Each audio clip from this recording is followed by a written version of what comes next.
gecesen. Doğulan gününü kutlayan, uzun ömür arzulayan, mehirden dolu kucağım, kervin kıysayan.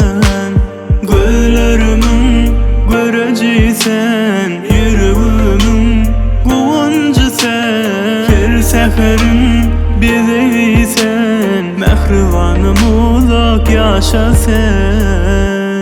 Doğulan günün kutluya, sevmemizin adından. Mehrivan keben, varlığına kuvanu uzak yaş dileyen. Doğulan günün kutluya, öz bağlan adından.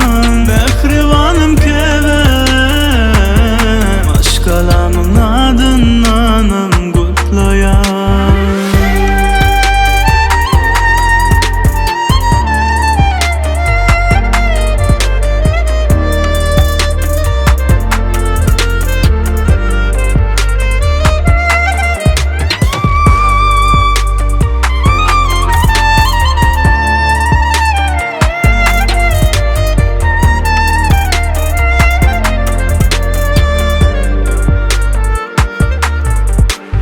Gözlerimin göreceksen, yüreğimin kuvancı sen. Her seferin bizeysen, mehrivanım uzak yaşa sen. Doğulan günün kutluya, sevmemizin adından.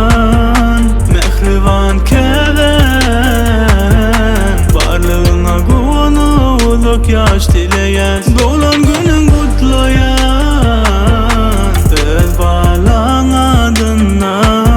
Mehrivanım keben, aşkalamın adından.